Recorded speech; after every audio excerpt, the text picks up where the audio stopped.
Will the Puppies ever grow up to be in the dog pound as the Browns look to go out with a win? Bryce Pop and the Bills welcome the Dolphins to winter. But would Dan Marino light them up? Under fire, Barry Switzer and the Cowboys needed a win against the Giants, while Aaron McNair looked to dismantle the Jets. Could Rashaan Salam and the Bears end the Bucs' playoff hopes, or would Gilford deliver? Marcus and the Chiefs look to rebound against the Bronx, who are without Terrell Davis.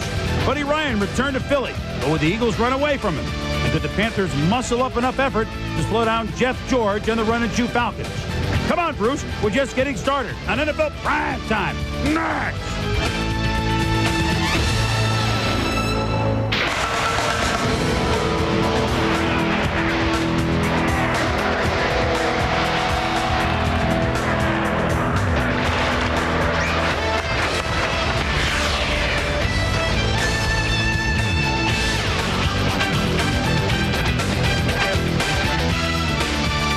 Everybody, I'm Chris Berman. Welcome to Week 16, the penultimate week in the National Football League. It's a big word. I just looked it up.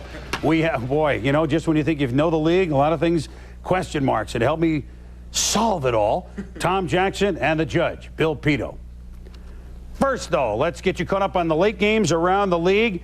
Kansas City looking to stay undefeated at home. Vaughn Booker has just rumbled in with a 14-yard fumble recovery, courtesy of a Neil Smith sack of John Elway. The Chiefs now lead Denver by 10, just under 2 minutes to go at Arrowhead. The shocker, more than a 2-touchdown underdog. No, we're going to do that in a minute. San Diego and Indianapolis, 21 all. The Colts were 8 down, but Falk with a 1-yard run. Harbaugh to Floyd Turner, 2-point conversion. About 5 minutes to go in that game. We are tied with San Diego with the ball close to midfield. Now, the shocker. The Giants, a 15-point underdog, leading the Cowboys 20-18, although Dallas has the ball with about a minute to go inside the Giants' 30, hoping to get a shot at a Boniel field goal. Rodney Hampton, 187 yards rushing for the Giants. We shall keep you posted. Tonight's Sunday Night Football game on ESPN, a game dripping with playoff implications. Both the host Seattle Seahawks at 7-7 and the Oakland Raiders at 8-6 have playoff aspirations. The Raiders were once 8-2, but they've lost 4 in a row. But as Joe Theismann and Mike Patrick and Mark Malone get set to call the game for you at the top of the hour, help is on the way for Oakland. Here's Mark Malone. All right, thanks, Boomer. Jeff Hostetler will make his first start in a month here tonight, and it comes at a very critical time for the Raiders. Since he injured his left shoulder against Dallas, the Oakland Raiders have lost 4 straight, and they've only managed to score 2 touchdowns in the last 3 ball games. Replacement quarterbacks Vince Evans and Billy Joe Holbert combined for 15 turnovers during that stretch. Now with the playoffs hanging in the balance, Haas's return is vital. If not for what he will do, then at least for what he won't do.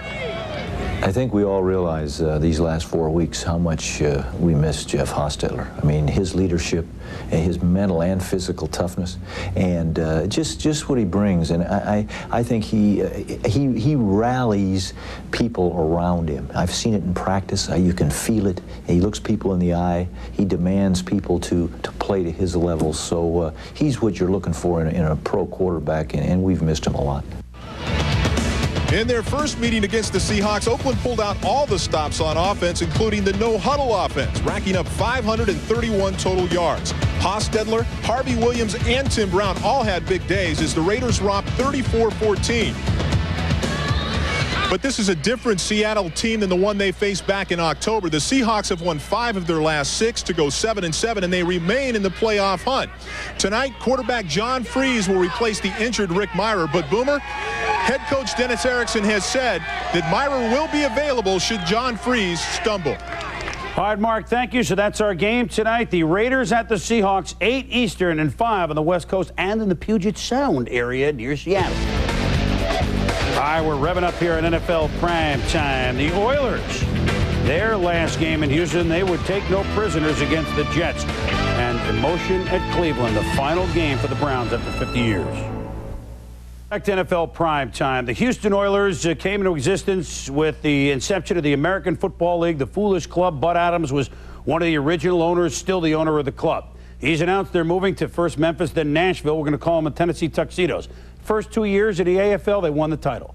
Third year, they're in the title game. They had some great years, but after all this, 36 years, comes to a close at the Dome today against the Jets. But in the first start for Steve McNair. So an end and a beginning. There's Bud Adams, goes to the games. Fans, well, those that were there did not like it.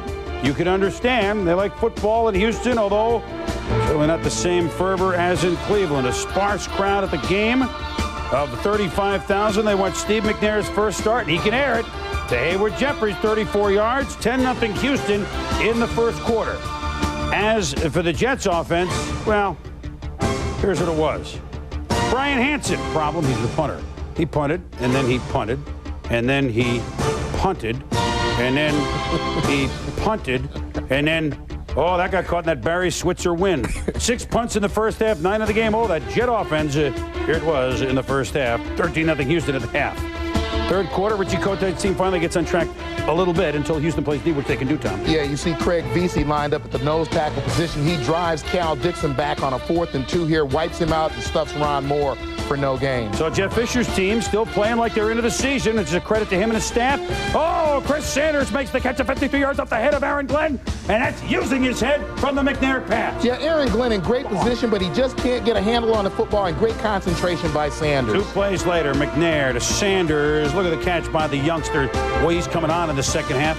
That sets up second goal, and Marion, 1 yard out, 23-0 Boilers.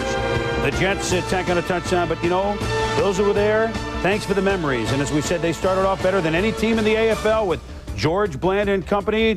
23-6. Tommy, comment on McNair, who threw for 198 today. Well, for a while, he'll have to do everything with the strength of his arm and his ability to move around. I played with a guy named Elway. That's enough for the first couple of years. So McNair starts. He gets the win. The Oilers on the road next week at Buffalo. The Jets and Jacksonville in a dead heat for the #1 draft pick. When we return, oh, we got plenty for you. Mark Rippon says hello to his ex-mates who kind of treat him a little rudely. Jeff George and the Falcons going for the playoffs with Carolina spring an upset on them in Death Valley. To welcome those of you that have watched the Dallas Cowboys get a 35-yard field goal from Chris Bonial, and they outlast the Giants 21-20. That's a final. Also, Denver has just scored. Is the kick good? Yes, it's 20-17 Kansas City with just seconds left in that game. We'll keep you posted. Once upon a time, Mark Rippon, well, he was on top of the world with the Redskins. You got to say hello today, didn't you, Bill? Yeah, a chance to get back at them a little bit. In 4 short years, Mark Rippon has gone from Super Bowl MVP to just another quarterback, and not even a starting quarterback. The hero for Washington in Super Bowl 26, then a backup in Cleveland, now a backup in St. Louis. But with Chris Miller done for the year, Rippon is now their starter. And while the Rams still have an outside chance at the playoffs, you know this game had extra meaning for Rippon. First play now for Rippon and the Rams. Flea flicker. Rippon deep to Alexander. If loving you is wrong, I don't want to be right. I'd say he can sing pretty well. Set up a field goal, 3-0 Rams. Late in the first, Rippon focused over center. Going to pass to Johnny Bailey in the flat. Darrell Green, great hustle here, prevents a touchdown in a game that means nada for Washington. Rams go for it. 4th and goal. They got Jerome Bettis. Bam, touchdown. 14-0 St. Louis, Tommy. Yeah, next drive, the Skins would begin to move the football. You're going to see Kevin Carter at the top of your screen. The large outside rush right there opens up the gaping hole for Brian Mitchell down the football field for a 22-yard touchdown, 10-7 Rams. Second quarter now, Rippon picked off. Tom Carter, 51 yards and a touchdown, 14-10 Redskins. Schuler leaving the game with a bruised right pinky, replaced by Gus Farrat. Third quarter, 21-10 Skins. Farrat to Leslie Shepard. Rolling, and a touchdown, 28-10 Skins. Fourth quarter, Rippon rolling left. He's going to find Alexander Wright, appropriate because 92 years ago today, the Wright brothers flew the first airplane. Rams down by 4. Rippon, great day against his former team. Fourth quarter, Rams down 5. Can he lead them back? Todd Kitchen's got it. Hit. Who's got it? It's loose. Tony Woods. Touchdown. Washington goes on to win 35-23. So a great day for Rippon against his former team. Not enough, even though the Rams outgained the Skins 434-254. Skins show they can beat somebody other than Dallas and Chris. The Rams once 4-0 and the darlings of the NFL now 7-8 and likely to miss the postseason. They had a great start. They haven't been able to keep the momentum going after that 4-0 beginning. Yeah, but at least a better season for them in St. Louis, Billy. And Washington coming on a little verve. Nice singing. I do the best I can. You know, Joe Cocker this morning, loving you as wrong as I did. It's a full, it's an album version. The Atlanta Falcons have been to the playoffs since '91 under Jerry Glanville. They are 8-6, and they figured, well, you know, they could win this game at Carolina. They'd be in good shape for going in. After all, they're playing an expansion team. But you know what? Carolina is no expansion team. Although early on, Jeff George had his way. From the 15-yard line, zing!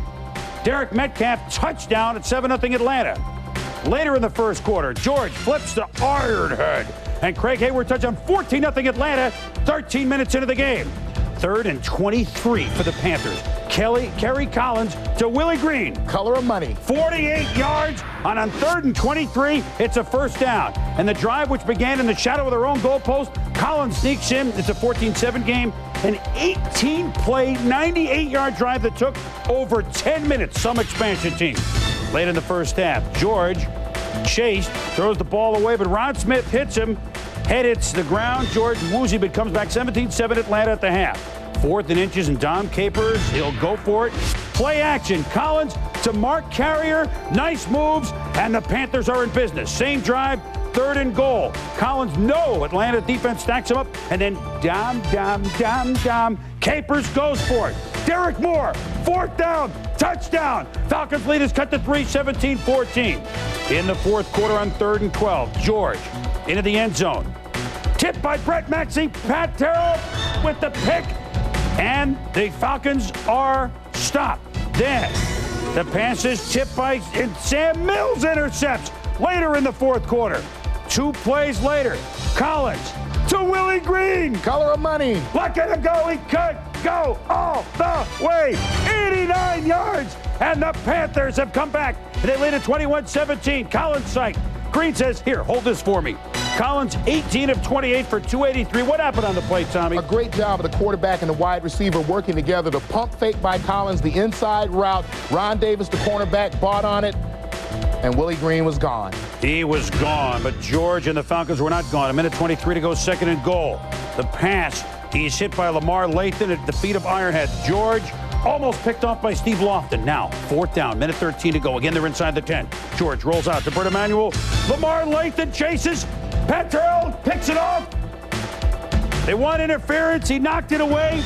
The point is the Panthers played some unbelievable defense in the shadow of their own goal, made some long drives and long plays, and Carolina 21-17 over Atlanta, seriously damaging Atlanta's playoff hopes. Now they got to play San Francisco next week. It boils down to that. And for Carolina, Tommy, this is a team, this is an expansion team, folks, that could be 8-8. And especially run at you. Look, Carolina doesn't score a lot of points. You're down 14-0 in the first quarter, figure, maybe it's not our day. They showed a lot of grit. Well, they give up 3 points the rest of the day, and that's over 3 quarters. I think coaches ought to take notes. Dom Capers and company building this ball club from a defensive mindset. And I think that when you look at what they're able to do defensively, stay in football games, and they have great leadership. It comes from Sam Mills. Sam Mills today, 1 INT, 1 forced fumble, double-digit tackles. And I don't know what the selection process is for that Pro Bowl. I'm not clear on that, but this guy should be there. And there's a need player, a defensive lineman or a linebacker every year. That's chosen by the coach. I would hope that it's Sam Mills. Sam Mills, could be Defensive Player of the Year in the NFC. And those Panthers, you got to love their grit. They're playing Washington next week, and they could be 8-8. The best record for an expansion team before that, 3 wins. Here we go as we roll on here on NFL Primetime. When we return, speaking of rolling on, how about those Lions and Bears? Oh, my, the Norris. Would it get unjumbled? Jeff Hostetler back in the saddle after missing 3 games. Can he lead the Raiders against the Seahawks? That's at the top of the hour on Sunday Night Football. Hello to those of you that have watched Kansas City beat Denver 20-17, and San Diego was a 24-21 lead over the Colts on a Carney field goal. We'll keep you posted. Detroit, they haven't lost since they got the ultimatum, 3-6, make the playoffs or else for Wayne Fontes. They've won 5 in a row, and they were playing an expansion team, Jacksonville. But you know what? Jacksonville is an expansion team, unlike Carolina. Here we go. And what are they sitting there? Castro convertibles, I guess, smoking Cuban cigars up there at the Silverdome. Scott Mitchell, 23 yards to Johnny's Morton. 10-0 Lions. And that Rasputin says, try and put some sugar in my tank now. Second quarter, more of the same. Mitchell scrambles. They just have an army out here, Tommy. Nice seam pass to Herman Moore for 21 yards. Then Barry Sanders. You just love to watch him work here, scooting. Yeah, the great feet, the cut to the outside. He always makes the first guy miss, and then he has The speed is deceptive speed. And then that sets up Barry Sanders up the middle, Glover blocking. Power, too, deceptive power, 17-0 Detroit. Robert Porcher nails Lachey Maston in the backfield. More defense by Detroit, I said. Steve Berline picked off by Willie, 100 pounds of clay. And then he said, hey, listen, I'm going in, almost in. Berline knocks him out at the 1. That sets up, well, guess who? Barry Sanders. Schmengi has him, doesn't have him. Sanders to the left flat, touchdown, 27-0 Lions at the half. Yeah, and the Lions wide receivers not only catch the ball, they do a great job of blocking here. Brett Perriman on the outside on Mickey Washington to clear Barry Sanders into the end zone. Johnny Morton initially here will seal to the inside. You're going to see Brett Perriman seal to the outside, even though Barry Sanders will take it outside. You see Perriman stay on the block just long enough to let him get a few extra yards and a first down. And then Kevin Glover. Center here, watch the center and the guards work this inside trap. Open up a huge hole for Barry Sanders. A seal here and a seal here. And then Mitchell to Perryman and a catch here. His 100th catch. You add that up with Herman Moore's 100+. The first team with 200 catch men in the same season. Then Mitchell to Johnny Morton. Touchdown. Remember me? 4 catches for 80 yards. 37-0. Then another record. Perriman makes the catch. 2,934 yards receiving between Perriman and Herman Moore, breaking the mark by the 61 Oilers of Charlie Hennigan and Bill Groman, set in 14 games back in 61. Put the ball at 44-0 and a shutout too, Tom. Yeah, defense starting to mix it up, play some man-to-man coverage. If they get tough on defense, watch out. Watch out. They are hot. They've won 6 in a row, scoring 190 in the process. Meanwhile, elsewhere in the Norris, Bucks and the Bears. Bucks had never won a game in which the temperature was below 42 degrees. It was mid-30s. All we want for Christmas, stay in Chicago. Don't even tell me the Bears are thinking of Gary, Indiana. We're all quitting. Trent Dilfer back to pass, picked off by Ron Cox. One of 3 picks suffered by Dilfer. He also would fumble today. Very next play, the #1 draft pick from Colorado, Rashaan Salaam, right up the middle, 15 yards. Yeah, you better make him change directions because this is what he's best at. Now, Trent Dilfer changed directions off play action. He rolls right and finds Horace Copeland. It's a touchdown. His first touchdown pass since September the 24th. Hallelujah. Still in the first quarter. Watch Salaam. Now he goes outside, gets the block, powers up. With 1 man to beat, he could go all the way. But Tony pops Stargell with a big home run, forcing the fumble to save the day. Yeah, and Tony Stargell with a great job here. He knows he's beat. He looks back. He just rips that ball out with his left hand. That's a great play. But Salaam would say, okay, I fumbled. I know I do that some, but let me redeem myself, Coach. Please, put me in, Coach. He does from the 1, gone. Touchdown, 14-7, Bears. Still 14-7, and Tampa Bay, in a battle of doinks, wins it. Michael Kamahostahusted, it's a doinker and a roll job from 50 yards, 14-10. Then Kevin Butler from 26, it's doink, but no good. 14-10 Bears at the half. In the third quarter, 2nd and 6 for Chicago. Bears go play action. And this is Eric Kramer to Jeff Graham. And what a combination they have been. Touchdown! 21-10. The Bears lead it. 1,229 yards receiving. Breaks the Bears' single-season mark held by Johnny Morris of 1,200. What happened here, Tom? No-win situation for free safety Melvin Johnson. Here he sees Conway on the cross. He starts to come up. Graham gets deep with the one-on-one coverage. And in the fourth quarter, you've seen it once, you've seen it twice, 3 times. Salaam, his 3rd touchdown, 134 yards on 27 carries and 3 touchdowns. Salaam under 50 yards shy of a 1,000-yard season. The Bears now at 8-7. They need help, but its help can be provided by San Francisco. Minnesota needs to lose, but they play the Niners. Atlanta might need to lose. They play the Niners. It's involved, but Chicago not in bad position. Trust me, at 8-7, they beat the Bucs 31-10, and it took a little longer than usual. But we can honestly say again, for the 13th straight year, the Buccaneers have been eliminated from the playoff chase. When we continue, we got plenty more to show you. The big game between the Bills and the Dolphins and emotion in Cleveland. Stick around, please.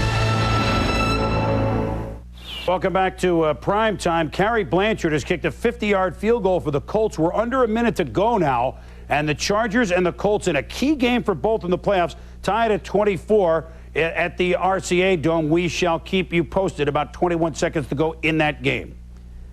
50 years of professional football at Cleveland Stadium.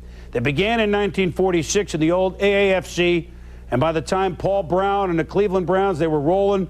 They won 7 championships in that league and the NFL, and then the Browns won another one in 1964.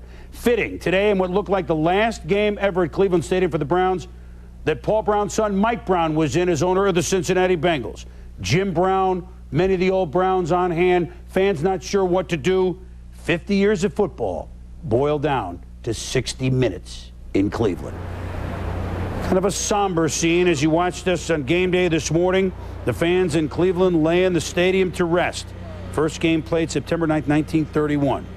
Art Modell, well, not the most popular, and understandably from the young fans who will never really grow up to understand what the Cleveland Browns have meant to this city. This fan, like others, sentiments. They feel they were stabbed in the back. They were exciting, weren't they? There are some that said, thanks, Art. Lou Groza, one of the many Hall of Famers of the Cleveland Browns that came back. The ushers not ripping the tickets at today's game because somebody wanted to keep it. Jim Brown, the greatest Brown, probably the greatest player ever in the NFL. An emotional day for him. And Mike Brown looking very much like his dad did with that hat. Nobody introduced individually. The team came out as a group and shook hands like Michael Jackson did with the fans. Oh, yeah, there was a game in the second quarter. Vinny Testaverde to Frank Hartley. Looks like a left tackle. 7-0 Browns. Middle of the second quarter, Andre Rison makes a play, and he says, come on, we didn't do it. Come on, fans, help me out. And he knows that the fans love the players. They just don't know what to do. 2 plays later, Vinny to Rison. He does it again. Come on, let's get fired up. One of 4 Matt Stover field goals. At that point, made it 10-3. Vinny to Keenan McCardle, a diving touchdown. 17-3 the Browns. They go on to win it 26-10, but this is the play to McCardle. That was the one that didn't make it to Rison. Here is McCardle's play. 26-10 at the end, but the fans, what do you expect? They wanted their piece of history. They didn't really want it, but that's what they were left to. Taking seats out by the row, and then some, we don't want it. The Browns players hugging those in the dog pound. Steve Everett, Dana Hall, all the Browns players. Thanks for the memories, said both to each other. Memories like Paul Brown, the great teams of the 40s and the 50s, the legendary coach. Automatic Otto Graham, who led them in the first NFL championship game once they became a member of the NFL, beating the old team from Cleveland, the Rams, now that they were in L.A. The last title in '64, Dr. Frank Ryan. Oh, to Gary Collins. Touchdown. David had a dog pound then, even though the goalposts had 2 posts then. And Jim Brown. No memory of the Cleveland Browns. Can't have any without watching and imagining number 32 then and now. The end of an era in Cleveland, it looks like. Although the league is hopeful, maybe 50-50, that there is some sort of pro football in Cleveland next year, the Browns, or maybe somebody else. The Browns at least say to their fans, you know what, we appreciate you coming out. And they came out 875 was the attendance. They went 26-10. And Ernest Biner, one of the Browns who was so close to the Super Bowl in the late 80s, had his first 100-yard game in 3 years. And this was a surreal day, Tommy. You grew up in Cleveland going to games here. I was with you. What do you feel? It's just certainly touching to watch Jim Brown and Otto Graham and the guys at the stadium. And I think unless you've been a fan of the Cleveland Browns and lived in that city, I was born and raised in Cleveland, Ohio, I don't think you can understand what the emotion of this moment means. And it's still hard to imagine that this team will not be there when they line up to play football next year. I think you don't have to be a Cleveland fan. You have to be a football fan, to feel the sadness. And as Jim Brown said so eloquently, these people have done nothing wrong. That's right. The people of Cleveland. That's right. At least they will remain remembering that the Browns' last game there was a win. Their 272nd win in that stadium, all told. Miami Buffalo coming up. Cards Eagles coming up. Late games. Stay with us. Kick a field goal for San Diego, and the Bolts are still in line. They have beaten the Colts. Bolts over Colts 27-24. Highlights coming up, a 43-yard field goal, so both teams stand at 8-7. How many times have you seen it since the late 80s? A money game between Buffalo and Miami. And when they met today at Rich Stadium, this game did not disappoint. A super football game. For the first time ever at Buffalo, Steve Tasker introduced the crowd in a frenzy. Tasker going to his 7th Pro Bowl, and Jim Kelly against Dan Marino for the umpteenth time. And the Bills' defensive Bryce Papa, the 16 sacks. Bruce Smith with 5 in the last 2 weeks. Brian Cox, Pro Bowl linebacker for the Dolphins. Venerable Don Shula, venerable Marv Levy. All they know each other and their teams so well. Early on, Terry Kirby, 3rd and 1. Bruce Smith stuffs him. 4th down, Terry Kirby stuffed by David White. Who? David White, remember the name. White is pumped up. Bills defense says, not in our house. On offense, Steve Tasker. He would run the ball 6 times for 50 yards today. This one, 11 yards. Tasker running, receiving, returning punch.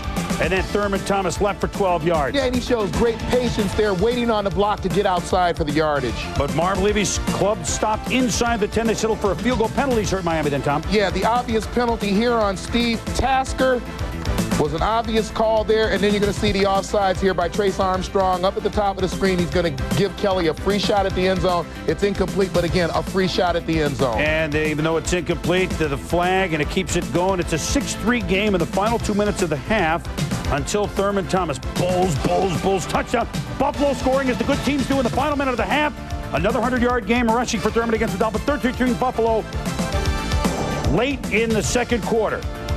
Trace Armstrong says, I know it was me. Dan Marino then feels the pressure and is hit by number 90, Phil Hansen. Tommy, what happened? Yeah, his left hand gets caught right at Hansen's helmet right there. Looks like almost in the helmet. Marino goes in the locker room in obvious pain.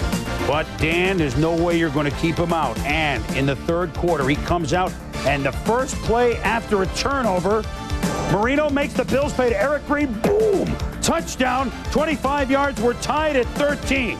Then, though, the Bills defense, Bryce, Pop, and company sack Marino. On the next possession, Kelly goes to work. Last seconds of the third quarter, to Thurman Thomas, 11-yard touchdown, 20-13, Bills. Fourth quarter, Don Shula's offense tries to get it going. End around to O.J. McDuffie. Look at Bruce Smith run him down. Yeah, Bruce Smith flattened down the line just the way he's supposed to, but outstanding speed for a defensive end. So Marino says, okay, he sucks Cornelius Bennett up and dumps it beautifully to Byers behind him for 25 yards. Next play from the 5, Blaney Pomeroy. It's a touchdown, and with 9 minutes to go, we are tied at 20 at Orchard Park, New York. Dolphins get it back, but David White, cut 3 times since his rookie year in '93, makes the interception. Marino can't believe it, but give the Dolphins defense credit. For the third time in the game, they stuff Buffalo inside the 10. They hold them to a Steve Christie field goal, which he makes, but it's still just a 3-point game, 23-20, 6 minutes to go. Marino then says, let me see if I can suck Bennett in. No, Cornelius gets back and makes a great play. A slimmer, quicker Bennett. You can see right there he has better movement than I've seen from him all year. And the Dolphins did not get the ball back because too much Thurman Thomas. Thurman, 35 for 148 yards, 11 yards. 3rd and 2. I know it's only a 3-yard run, but that's a gutty 3-yard run. And Brian Cox and Carwell Gardner from Louisville get into a breakage. It's a right. It's better than the heavyweight fight we saw last night, I can tell you that. But Cox is gone, and you know his history in Buffalo. Why is he so upset, Tom? Well, a sense of frustration. He realizes that their season may be over right here as he gets dragged a little bit by Thurman Thomas, and Thurman gets the first down. Oh, Thurman was just tough, 148 yards. The Bills have won the AFC East for the 6th time in the last 8 years by the 23-20 count. And now Miami has to go to St. Louis next week and hope the Bills pretty much ensconced as the number 3 seed. And forget that the Cox-Bennett Gardner fight there.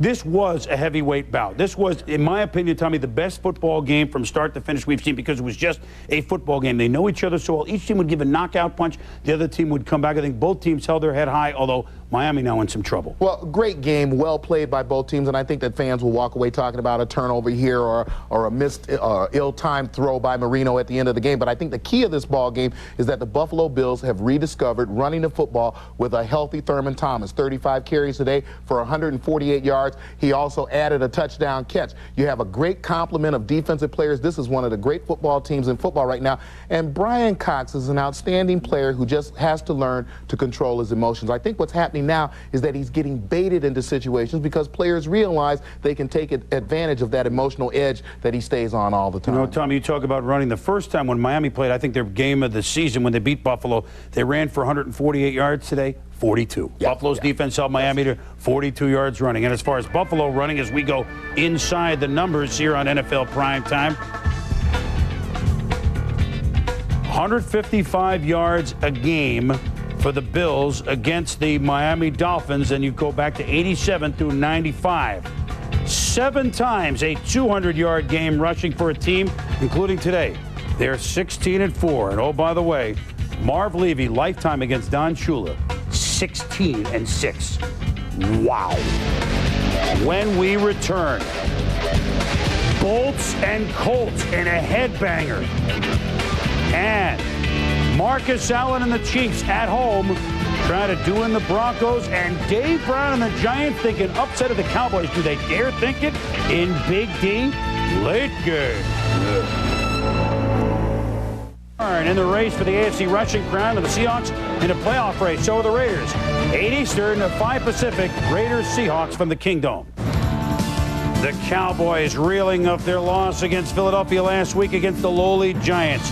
The hole in the roof allowed some rain in. What else did it allow in? Well, Emmitt Smith didn't allow him rushing room. The Giants defense, a close call, 3rd and 1. The measurement, a foot short. And I love that the crowd booed when Barry Switzer decided to kick a field goal instead of go for it. It's 3-0 Dallas. Dave Brown chased out of the pocket. Here's his connection with Dion. Yeah, Dave did a great job today of moving around, making some plays on his own. Here he was looking downfield. He couldn't find anybody. Callaway, Dion comes off Callaway, gets bowled over by Dave Brown, and Dave had a little swagger to him after that play. Yeah, Brown avoids the sack by Leon Lett. Says, let me alone there, big fella. And look at the nimble one. David Brown go down to the 5-yard line. 2 plays later, #1 draft pick Tyrone Wheatley neatly into the end zone for a touchdown, 7-3. G-Man. Giants' next possession, problem moving the ball. Play fake. Mike Sherrard, no problem. It's a 13-yard game. Then Radney getting respect up the gut for 8 yards. Then Dave Brown. Look at Dave Brown, the second coming of Fran Tarkenton. He breaks a tackle. It's a touchdown. Dave Brown, 47 yards rushing in the first half. Emmitt Smith at 45. What's wrong with this picture? 14-6 Giants. Bill Bates yelling back at the fans, saying, hey, don't get on us. In the fourth quarter, it's 2 field goals, make it 14-12 Giants. The lead is down to 2, but Brown at Charles Way drops it. Big play settles for field goal, 17-12. Here comes Dallas. Trey, Kevin Williams down to the inside the 10, a gain of 26 yards. Then, little history. Emmitt Smith, touchdown number 24, tying the all-time record of John Riggins at 1983. 18-17 Dallas. Emmitt in some pain, but he's in the record book.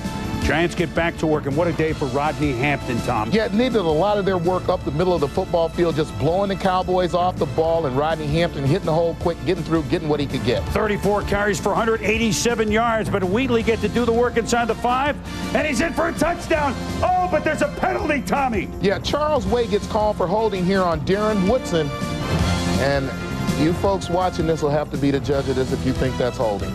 Oh, boy. And Reeves can't believe it, and understandably so. Dallas gets a major break.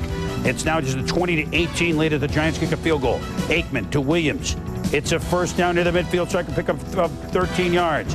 3rd and 10 from the 49. Aikman, Michael Irvin, 11 yards. Despite the good coverage, first down. Chris Bonio getting ready to try a field goal. 1st and 10 from the 38. Aikman. Kevin Williams. Oh, Kevin having a big game. Another first down with a minute to go. 2nd and 4 from the 21. Emmitt Smith picks up 6 tough yards and a first down. With 3 seconds to go from the 35, Chris Bonial. It's up. It's good. The Cowboys have beat the Giants in week 1, 35-0. Barely get out of it, but they do. And the Cowboys now have a Christmas night game at Arizona. They're up to 11-4. The Giants were game. We told you the huge game by Hampton, but the Cowboys beat them and sweep them for the 3rd time in the last 4 years. Chiefs at home against the Broncos. Kansas City have been on the road 3 straight weeks. George Brett, he knows something about playing home games in Kansas City right across the street. That's Rush Limbaugh next to him. Nothing conservative about Glenn Milburn except a hit by Neil Smith. It's a fumble! Neil Smith made the hit and recovered the fumble. Then Steve Bono to Webster Slaughter. Touchdown, 7-0 Chiefs. So Bono throwing much better than he did last Monday night. Lionel Washington, number 48, takes an inadvertent elbow from teammate Steve Atwater. He'd be held overnight for observation. He did sit up in the locker room, which is a better sight than the one you're seeing right now. So our prayers with Lionel. Another injury in the second quarter. Neil Smith put the rush on John Elway, but Elway falls on Smith's right arm. Elway hurting Neil Smith. There's an interesting concept. And Neil did not return. Late in the second quarter, the score is still 7-0. But they go to Marcus Allen, Tommy. Well, no, it's Bono. He's reinvented the naked bootleg. When you have the reputation that Marcus Allen has for scoring touchdowns when you get around the 5-yard line, it's a fairly safe play to run here. You see the safeties and Atwater and the entire defensive left by the fake. That's an easy John into the end zone for Bono. At least you didn't have to outrace Joe Valerio on that play. The 5th rushing touchdown of the season for Bono, a record for Kansas City quarterbacks. 5th, and with the score 14-0 Chiefs, Ray Crockett hits Bono, takes the ball away, and look at this change of fortunes. He could go all the way, and he's taunting the Chiefs. Oh, Ray, get in there. But what went wrong here, Tom? Well, the left side of the offensive line, and actually the entire offensive line here, missed the snap count. The center snaps the ball. You have Broncos coming, and you have nobody blocking them. Ray Crockett, a great job of stripping the ball out there and getting headed the other way. And it's 14-7 at the half. So John Elway, he had the 36 fourth quarter comebacks, but he's looking for his first this year. Darren Buffalo Mickle makes the hit. Vaughn Booker picks it up and like a book reads it all. Look at the spins. Emerson Boozer-like into the end zone. 20-10 the Chiefs. Everybody goes into the stands now, I guess, a la Green Bay. Braxton and the Broncos scored a late touchdown, but at 7-8, guess where they're not going? They're not going to the playoffs. And the Chiefs win. They stay perfect at home, 7-0. They're home next week against Seattle. They win. They get the home field, 20-17, the Broncos. Now let's go back, Tommy, to the Cowboys. I know they win, and sometimes one win will cure a lot of things, but boy, this was by the skin of their teeth. Well, big win for this football team. I said this morning that when you have a lack of confidence that they suffered, it takes 4 weeks to get through it if everything goes right. I said that they were in the 3rd week of that 4-week stretch. So this was an important win for them. They have one more week to get through. If they can beat the Cardinals next week, close out their season with 2 wins, I think they go into the playoffs feeling pretty good about themselves. Well, they do, although it may not be the position that they had first wanted, that's for sure. When we return on this edition of NFL Primetime, game balls in the Week 16, you know some of them are we just can't wait to give them out. I'll give you a hint who one of them is. There he is. We'll be back.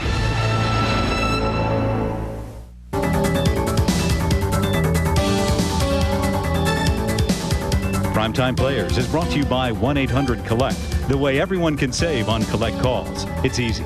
Just dial 1-800-COLLECT from any phone and save.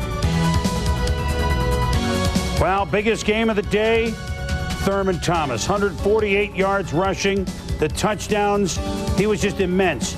And that run that he had on 3rd and 2 for 3 yards, Thurman Thomas gets my game ball. Billy? My primetime players, Detroit receivers Brett Perryman and Herman Moore, who become the first receiver tandem to have 100 or more catches in the same season.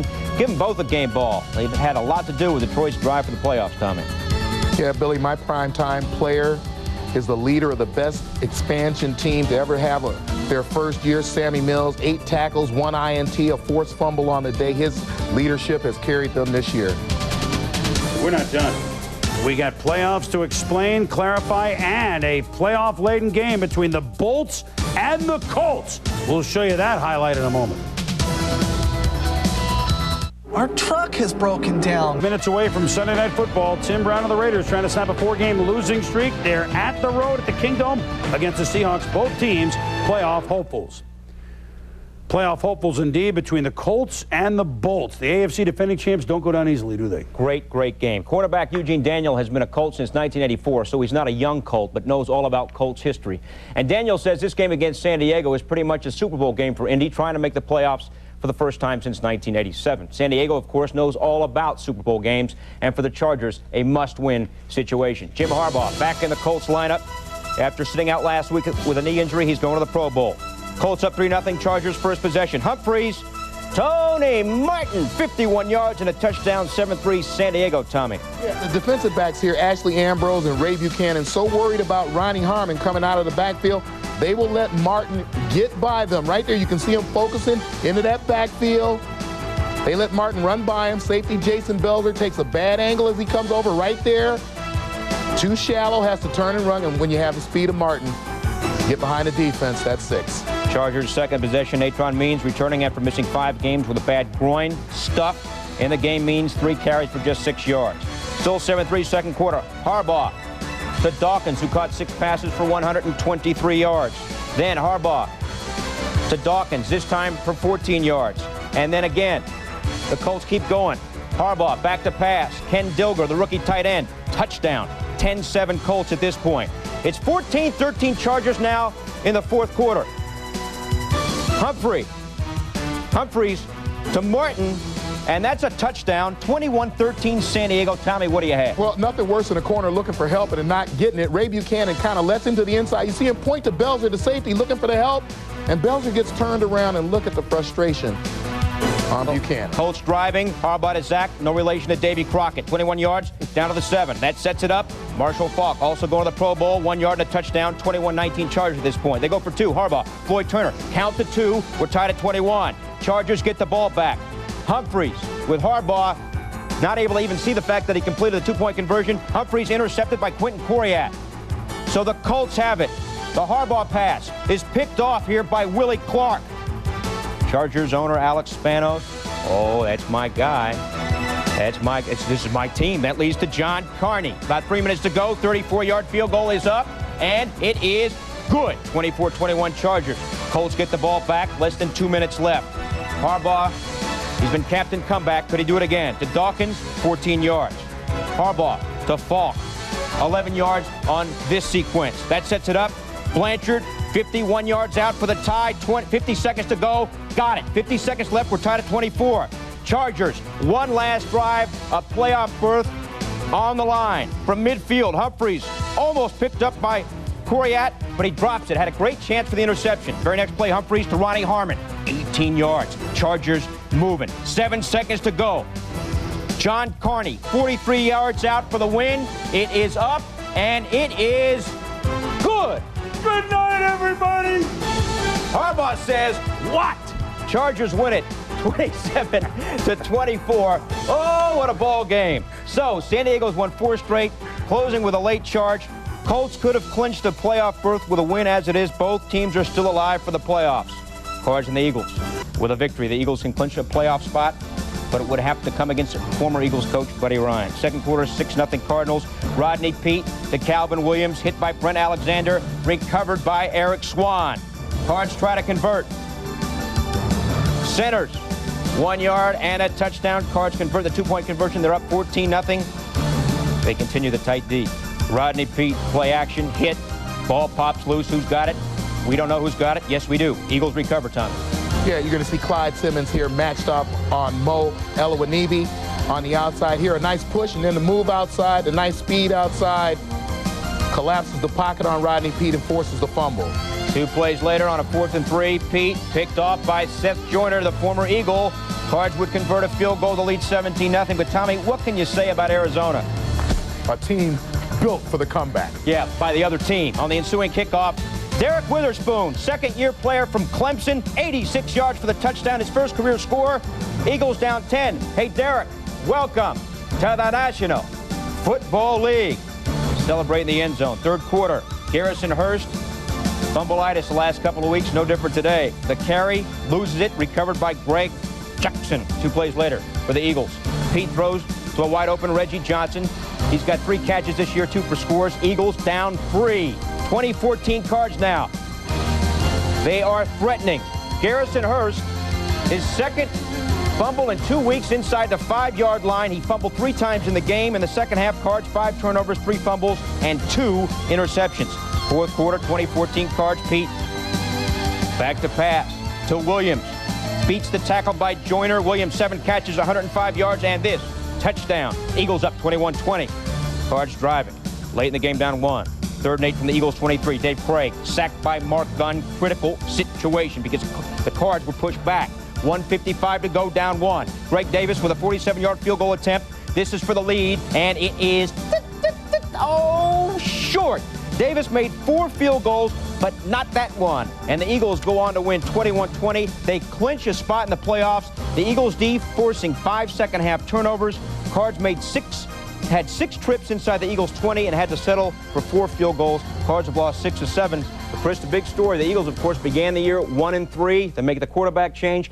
Peete for Cunningham, and they've won 9 of their last 11 going to the postseason. Yeah, they could still win the division if Dallas stumbled, which they almost did. We got the playoffs coming up for you in a moment, but first let's go to the honor roll.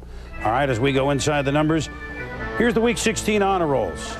All right, we're going to roll through these with the rushers. Rodney Hampton was great in a loss with 187 yards. Thurman was tremendous. Rashaan Salam had the 3 touchdown for the Chicago Bears. Ernest Biner, playing at the Cleveland Stadium for the last time. Emmett had 103 yards and the record-tying touchdown. Mark Rippon in a loss. Jeff George in a loss. Funny how that works. 300 yards. They didn't get there today as far as the teams go. Receivers. Boy, this is a year for that. Tony Martin, another huge game for the Bolts and a big win. Willie Green was the color of money. Alexander was loving everybody. He was right. Elsewhere, Sean Dawkins and Calvin Williams and Terrence 12th of Never Mathis had 100-yard receiving days, and so did Jeff Graham, as he set a Chicago record. All right. Here are your playoff scenarios. Kansas City, they win next week. They have a home field advantage through the playoffs. Pittsburgh could win. Kansas City could lose. Right now, the way it's set up, Pittsburgh would win the tiebreak, so there still could be a swap. Bills, as Eastern champ, are the number 3 seed regardless. These teams alive in the AFC. Oakland wins tonight, they're in. If San Diego wins next week at the Giants, they're in. Everything else a little more convoluted. I made a mistake before. Denver at 7 and 8 is still in it. So you got 6 hopefuls other than the 3 division champs. In the NFC, with Atlanta's loss, San Francisco wins the West for the 9th time in 10 years. It doesn't matter what they do. They win out the last 2 games, they will have home field advantage. The way I figure it, Dallas or Philadelphia, Philly could still pass Dallas for the NFC East for sure. But no matter what happens, Green Bay, if they win next week, the best they could be would be 3rd seeded Central champ. However, Detroit could still win the Norris division. They're at Tampa on Saturday. Here are the other hopefuls still alive in the NFC. Minnesota and Chicago and Atlanta and St. Louis. So that's what we know up to the minute. It's boiling down. And, of course, one more wacky week of football. It was bizarre, as always, and a great game with Miami and Buffalo and San Diego and the Colts, etc. For Billy Pidto and Tom Jackson, I'm Chris Berman. Thanks for watching NFL Primetime. The Raiders and the Seahawks with Mike, Joe, and Mark are next. Guys? Thank you, Chris. This is the Kingdome in Seattle, where tonight we have a sellout crowd and a playoff-like atmosphere for a huge battle between the Oakland Raiders and Seattle Seahawks.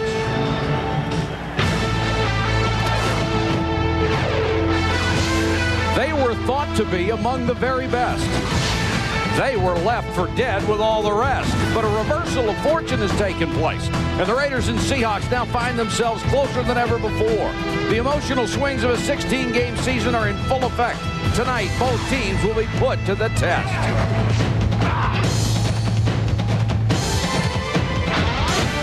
The season is now a 2-game term with no room left to falter. It's the Raiders and Seahawks with the playoffs at stake on Sunday Night NFL.